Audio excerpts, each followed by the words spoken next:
Hello, my name is Dr. Jean Clinton and I'm a child and adolescent psychiatrist at McMaster University, as well as a member of the Offord Centre for Child Studies. In February of 2011, I was invited by Our Kids Network to do a presentation on thriving with your teen, and we videotaped it. We've created this resource and really hope that you find it very useful. So what was it we talked about that evening? I get questions all the time as a child psychiatrist asking me, oh, what's going to happen in the teen years? Will my lovely little one become an alien? So really this resource is about how we can have a new approach to parenting our teens. We know a lot now that we didn't know before. It's a time of transition for us as parents as well as for them as teenagers. And we really need to be thinking about how can we raise and live and work with our teens in a respectful environment. The research shows that when we have a positive relationship with our teens, they thrive and we do far, far better. So we're going to talk in this series about how the brain is changing. We're going to talk about some of the myths of what happens in the teen years, as well though give you practical strategies and insight on how you and your family can thrive through these wonderful years and view our kids as at promise rather than thinking they're at risk in these teen years. Hope you enjoy it.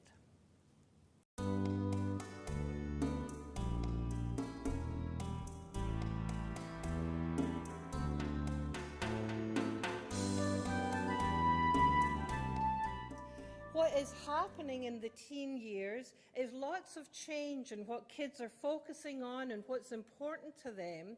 And it's not that they don't want to be with us and that they don't want us to parent them, but that we need to learn how to do it differently.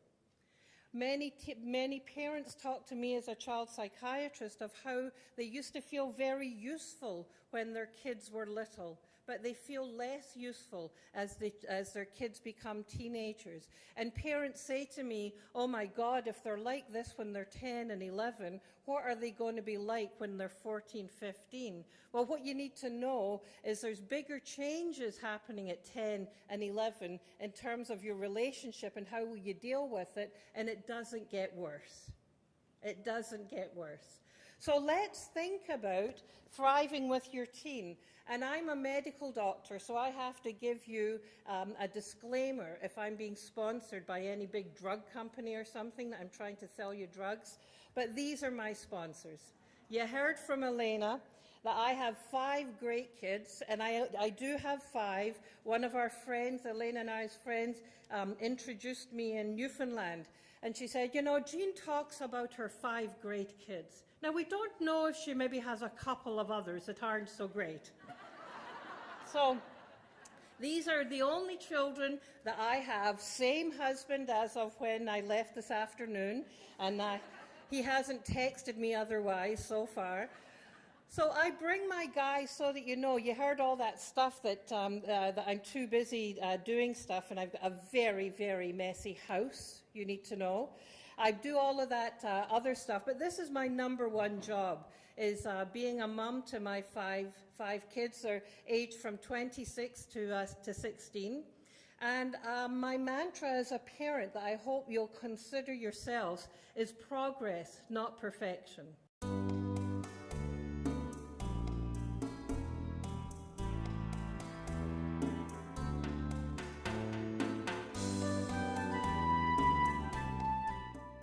And I want to start out by talking about temperament.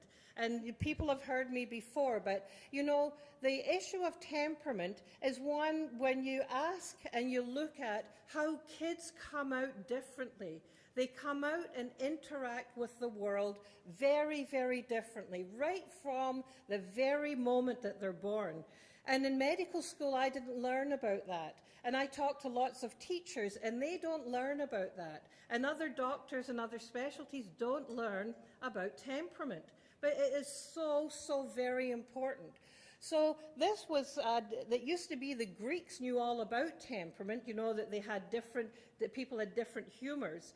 But temperament talks about how intense children are, how persistent they are, how sensitive they are. Do they get into a nice regular rhythm, or do they get into no rhythm at all?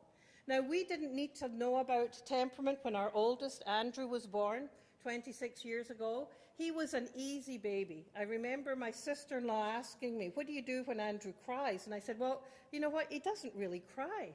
He was easy to figure out very quickly, so we were like the best parents ever, right? Holy cow, we are just perfect. We can figure out our kids. 18 months later, hello, Kathleen. And Kathleen was intense as an infant, is intense as a 25-year-old phenomenal young woman. But she cried, and the entire world knew that she was crying. She was upset. Everybody knew. I was the only one as an infant that could soothe her. In fact, I couldn't go back and finish my training because she wouldn't take a bottle, and she only wanted to be with me. So that intensity, I had to read all about temperament, right? And I came across a number of different books, one called Her Particular Temperament of it being very intense, being very sensitive as Mother Killer.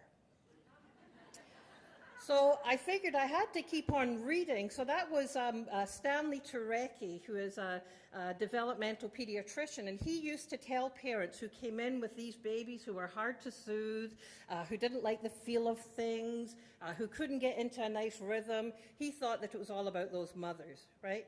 And then guess what? God gave him one.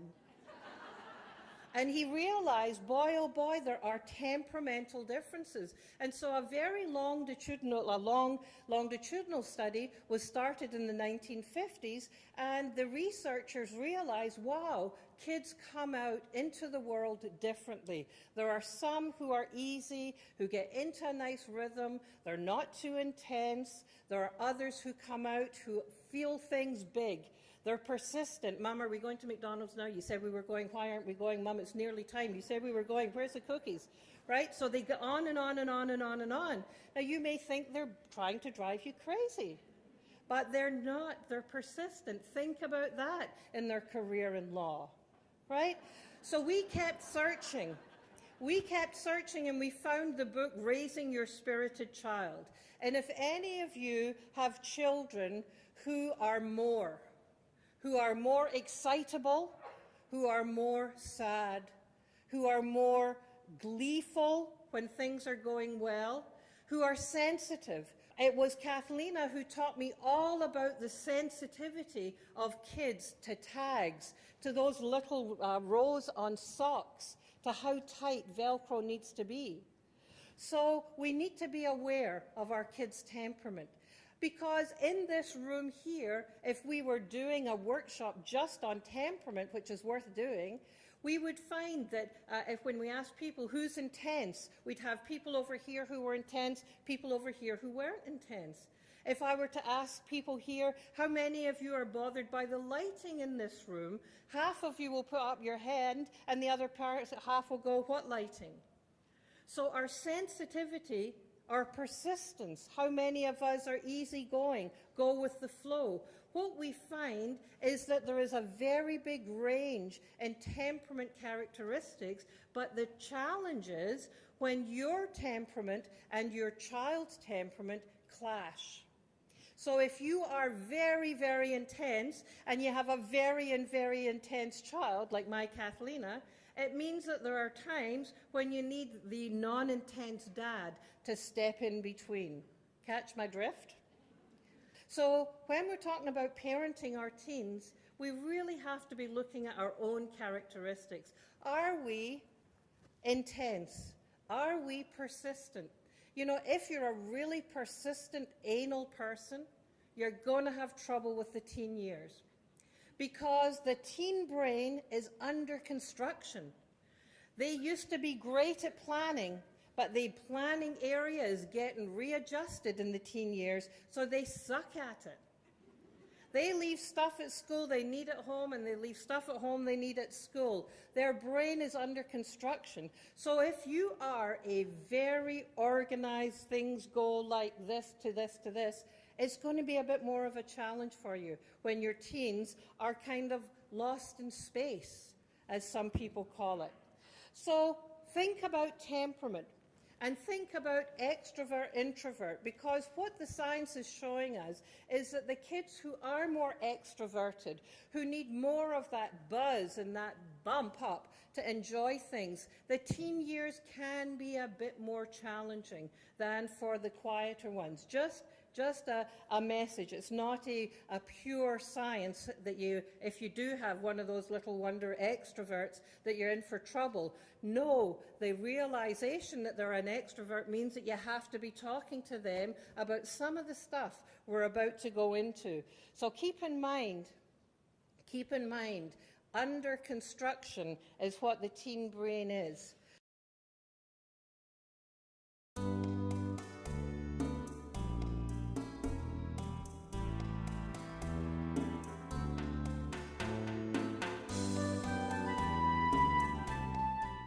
So if we think about teens, and you think about some of the common perceptions about teens, you get all kinds of answers like, well, teens, they don't like parents, they're lazy, they're narcissistic, they're all wrapped up in themselves.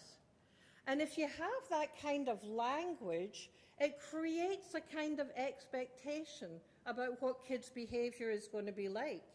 If you have a positive attitude and language about teens, then you have very, very different outcomes. If you think that teens are learning at a pace and a rapidity that we can't even imagine, if you realize that our young people today are volunteering more than any adolescent age in days gone by, they are contributing more to issues and theories about the environment and our well-being than any other generation. So our language is really, really important. So what we used to believe about adolescence is what the teen years are full of conflict and rebellious behavior. You know, that's what you see in the papers. That's what you see and is portrayed in the television. Unfortunately, the science, when we actually study that, we see it's not true.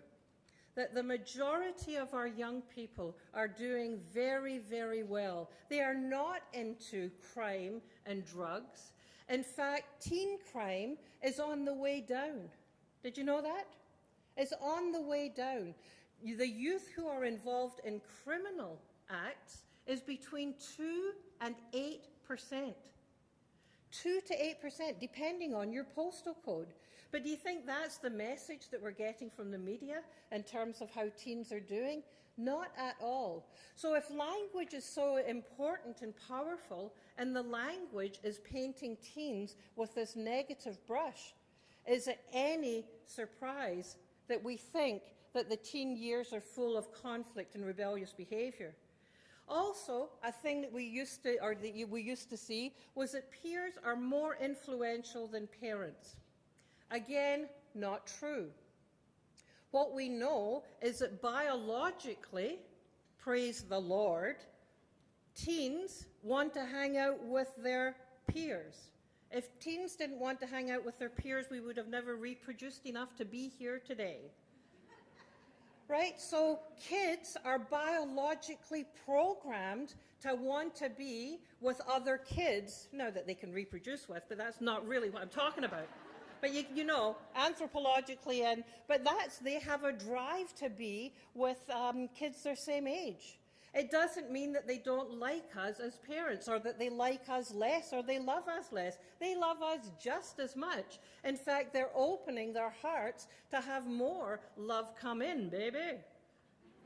So it's not that they don't like us, but they have a biological drive to be with their clan age-wise at that time. So another myth.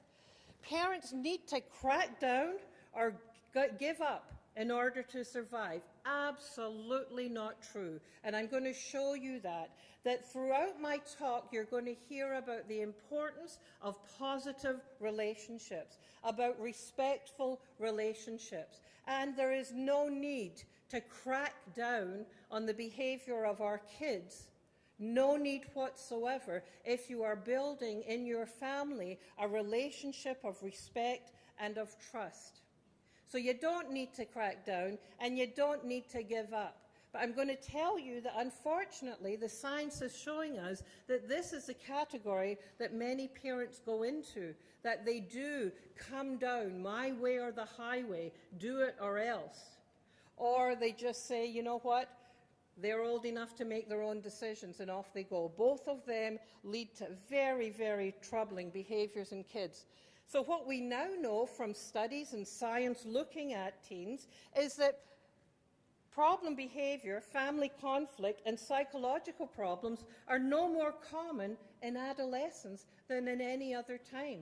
So we're talking about major difficulties are no more common in adolescence than any other time. We have to learn how to parent differently. We have to learn how to deal with the conflict that our children's growing creates in our family, but it is not a time that's higher than other times in life. Parents who have strong connections with their teens really do have influence. There's no question that peers do have an influence on their children, but the more lasting and long and deep influence that children experience is through their parents. For sure, peers have a pull, but who our kids choose as their peers is very, very much determined by the kind of relationships and family values that they go into those relationships with.